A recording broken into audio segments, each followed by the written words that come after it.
My best friend is convinced that the Gabby Petito story is a psyop, and his reasons are valid. There's a tip-off right away in the names. Petito, small, Gabby, talk, small talk. Brian is an anagram for brain, and laundry equates to washing, brainwashing.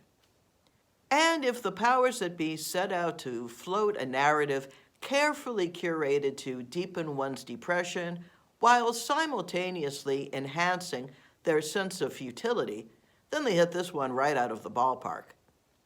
Now, this channel is dedicated to narcissistic abuse in all its forms, and when I talk about stories from the news cycle, it's generally from the angle of narcissistic abuse, because that's the world we live in and the minefield that we have no choice but to navigate.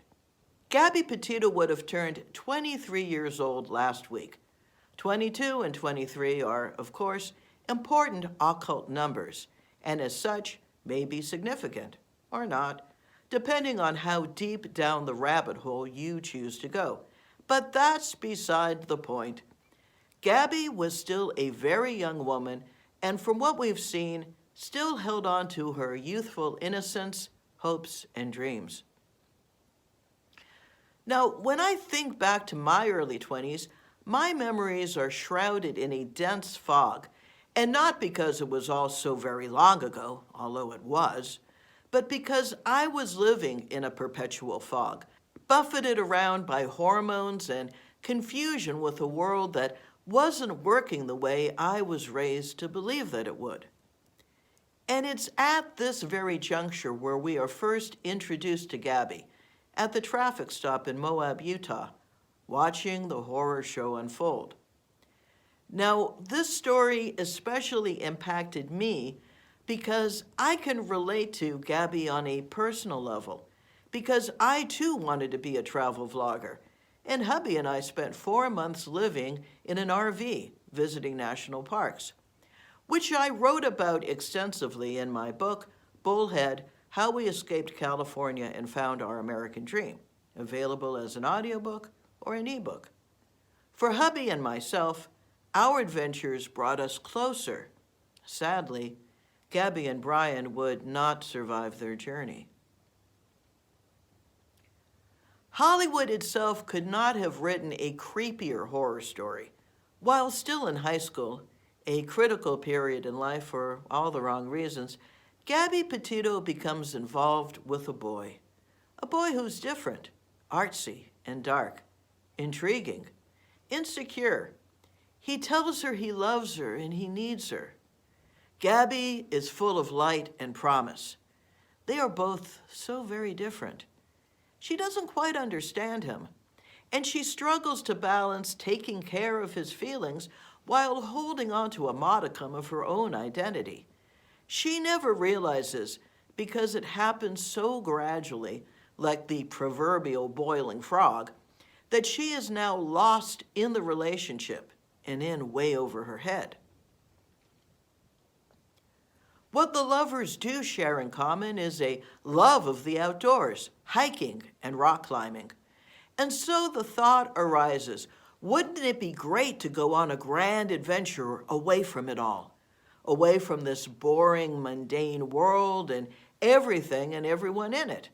Think of everything we could do and see together, all the trails we could hike, all the hills we could climb together. We could put it all on our Instagram and make amazing videos to document it all. And so Brian was on board at first, the honeymoon persona of the narcissist, and she bought a van that together they customized to live in. They saved their money and mapped out their itinerary. Gabby thought everything through, but not quite everything. By the time they reached Moab, the relationship was in free fall. While we aren't privy to what happened up to that point, those of us who have experienced narcissistic abuse can fill in the blanks. That it was a lot of little weird things, control dramas, and gaslighting. Instead of leaving their issues behind them, their issues only compounded because at the heart of the matter, the two of them were incompatible. Now, I will once again restate that I am not a doctor, nor do I pretend to be. I am just a human who has lived on this rock for a minute. So think of me as a friend sharing their impressions and their insights, which hopefully you will find some value in. We can never know what Brian Laundrie was thinking, if you can call this level of behavior conscious thought. But to muster up the violence required to strangle your lover to death, there must have been a very deep well of anger and resentment that had built up over some time. Narcissists react from the reptilian brain fight or flight mechanism much more so than their empathic human companions, who are inclined to try to work things out.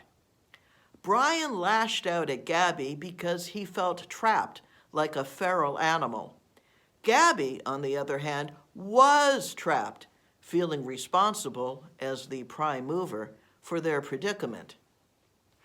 There comes a point in the relationship with the narcissist where, for lack of a better word, the abusee struggles to placate the narcissist, to return to that long ago plateau where they were happy together, on the same page. The narcissist will not let the abusee have that kind of satisfaction. The narcissist isn't wired that way, feeding perversely off of your misery and glad to have that hold over you. And so, by the time Gabby and Brian met the police in Moab, Gabby had taken on a learned helplessness, and therein is the horror show laid bare. Imagine being so boxed in and so traumatized that you can't muster up the words to save yourself. So boxed in and so traumatized that you cannot see clearly what has become of you. Imagine that the few heartbreaking clues that you let out, like, "He doesn't believe I can do it," fall on deaf ears. Imagine that the person who is closest to you in the world, that you have actively selected to be your world, has been gaslighting you for so often and for so long that you're the bad guy, irrational and obsessive compulsive and mean, that you have come to accept it as fact. Imagine that the cops, who are supposed to protect and to serve, want to charge you as the one at fault, all the while making happy bro talk with the person you are closest to at your expense. Imagine being so traumatized that you are unable to imagine any other way to live, and when someone like the female park ranger suggests that there's another way, you're already too boxed in. Imagine that there are people who would label you the abuser after all you've been through. You kind of believe it yourself. Imagine the person you are closest to gradually turning into the monster, ready, willing, and able to snuff out your precious life. Imagine your murderer, who has left you for dead, out in the open brush like an old discarded Pepsi can, returning to his family, whom you had lived with as your own, who consciously opt not to contact your increasingly worried and fearful relatives. Imagine a lawyer who states that your murderer's family have zero obligation to say a word, which is akin to Elizabeth Holmes of Theranos stating that it's okay if the machine doesn't work because it's only a trial. Just because it's true in the driest sense doesn't make it ethical or just, nor acceptable socialized behavior.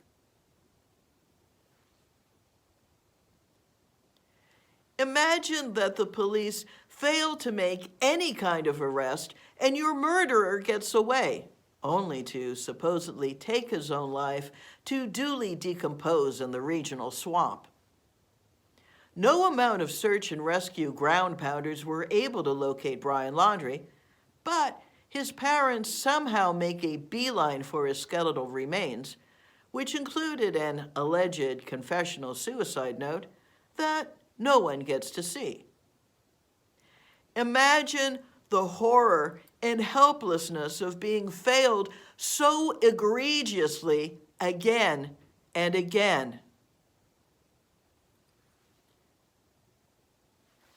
You know, going over the story, I can totally see why my best friend doesn't buy it. Truth is often stranger than fiction, but this seems too contrived.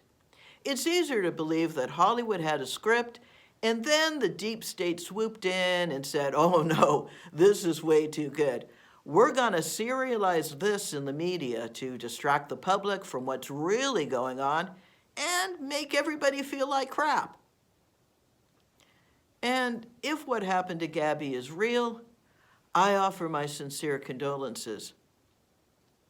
Let her light and her dreams be an inspiration to us all.